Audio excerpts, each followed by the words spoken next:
Kronos. Beyond the echo of this word, or of these words, retreating down the corridor convulsed, beyond the echo of this world, upon the limit, past the bearing, the futile bearing of what was born. He bore it in your own sweet cause, harsh Eros, again by yet returning cycle drawn, returned again upon the flowering spring of memory, upon the flood tide of the blossom and the bud, confronted yet once more by what I was, the echoes and the memories undead. These streets which I have walked, the grass I trod, the sunrise and the sunset and the noon, the aspect of a man who's half a god, not earthward and not sunward, but the moon. Within the leisure of the turning thought, and glanced upon, and smitten by the brow, by rays of this convulsion, burned and taught articulations of the conscious vow. The movement of procession and the stance, the rigid, the immutable, the fixed, the stillness which the movement must enhance, the double in the one, expunged and mixed. Omission and completion in their state, how brightly his pure darkness is arrayed, how sweetly moves the metre of our fate, how smoothly is the moving air displayed. I too have seen the smokestacks and the smoke, have gazed upon our city in its prime. Who smashed the crystal sphere? What man that broke it and has escaped to crawl in the grime? Adagio, adagio, my tears and all the sullen growth of rusted nails confound the living essence of my fears, quite battered down the broken psyche fails.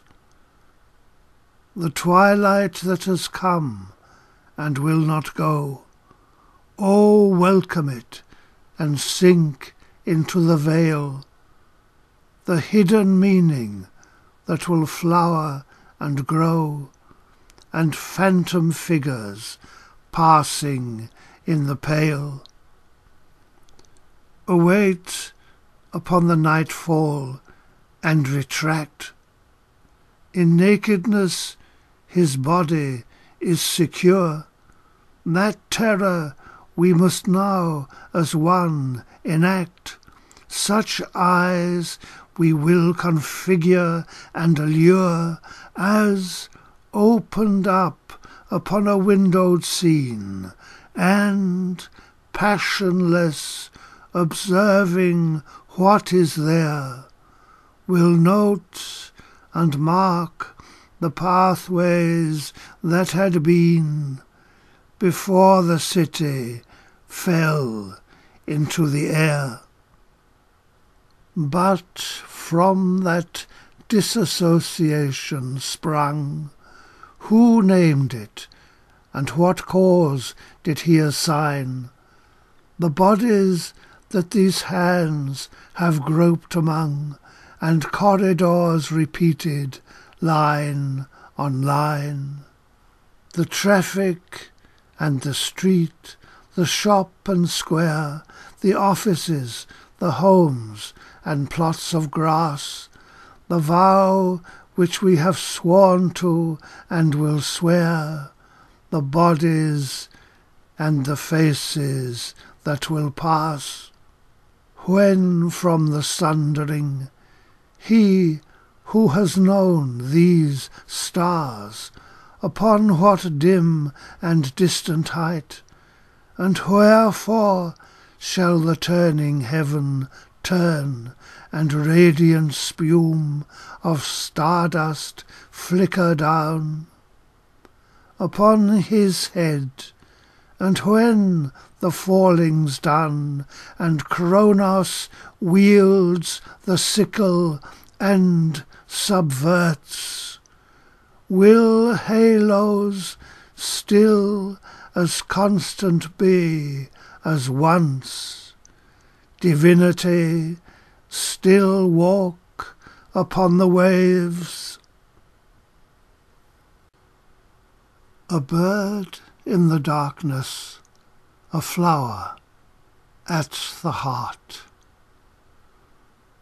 A white bird in the darkness, and a flower at the heart.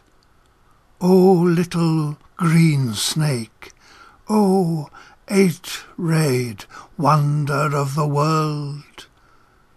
Earth and air are far apart, but at the centre of the heart, the inmost purpose of the labouring mind, we find the image of the golden egg. The sphere is floating in a blackened void, unprotected and devoid of outward aid. And who shall resurrect the lapsing soul and lead it to the throne of God? Circling, circling, circling through the night, contaminated by the unseen force, and yet producing boundless light, a second image more severe and much more bright, unfixed from the orbit of the sphere, cascades vibrations through the depth and through the height. From smoking altars incense rises up, suffusing all the aspects of the moon. Or late or soon the emptying cup, quite void and dried of tears, consumes itself in witless fears. The moon is weeping, and the word is mute, and all mankind is turned into a stone, unless the lightning shoot into this mind, and grind to nothing the repulsive rind. How may we follow where the sun is gone? The sun is gone to God, and dwells therein. Mankind lies vacant on the empty earth. What can we do to win the splendid sphere? How smash the torpid image of our death? How smash the torpid image of our fear? Resignation, resignation, and decay. Incoiling and incoiled within this web, crawling through the womb of Mother Earth, and blackened by the darkness of her soil, my body cannot put away its weight, nor can my sprouting wings grow larger yet. The birds have mocked me, and the fish have cried salt tears. Woman, woman, issue of my thigh, enclosing bosom and cavity of pain, unless you rise with me into the sphere, we neither one shall know our heart's desire. Why must you draw me down and chain my thought? Why slave me to the beauty of your breasts? Why hide me from the thing which I have sought? Why keep me from the heaven-reaching crests? The dragon sleeps, and night, with folding wings, unloosening its hair across the world, comforts all the pathways of our pain. Her warm and willing limbs, the mesmer sleeping in her clouding eyes, her silent subtleties of breath which close me round, and moonlight phantom of her curving lips, have made my pain an object of desire. Enchanted by the slowness of her mind, and reaching for the smoothness of her arms, I lapse away from consciousness and dread, and sink myself upon her body's flesh. Resurrection. Let the serpent be enclosed by a cube. A little nothingness escapes from there. The fourth of the three, descending the tube, gains access to the outer, sterile air. Where something lingers from the former void, where something turns and spirals in the air, there that is found which always, undestroyed, outstrips the limits of enclosing fear. Accessories and ornaments dissolve and leave but one stark image in the waste. With what pure force that image must involve is now a question of the utmost haste. The image reaches out, and what is found? There's nothing there but darkness and the void. The serpent sinks and fecundates the ground.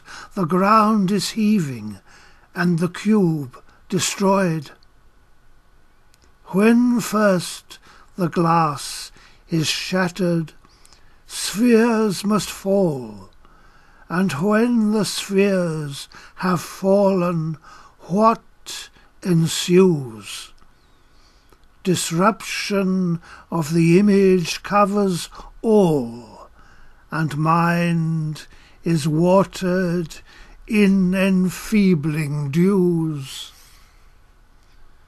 Those dews inject a subtle sense of sin which weighs upon the consciousness of man, and soft, sleek, slithered serpent forms begin invasions of the spheres which mind began. In this dawn, on the threshold of this day, convicted by the essence of this dream, the witness of the night dissolves in sleep, and answerless and mute the image fails. The firstborn body of the moving mind, that black and bare which blunders in the gloom, constricted by the first few feeble rays, is blinded in the whelming of its rage. I bear the load, I bear the brightening day, the sordid image which the world reveals, the dark, unwholesome, listless, shifting grey, the turning and returning, crushing wheels. The angels sang and whispered in my ear, and clothed me in the beauty of his eyes, yet wrapped me but a little while from fear, and breathed me with the breathing of his sighs. Dim archetypal figures grow and shoot and blossom in the substance of my mind, or place lascivious fingers on my throat, and me to them in awful strictures bind. The world's harsh voice has grated on my soul, and dressed me in the flesh which I despise. What man but loses sight of that stark goal, retreating from the burning of those eyes?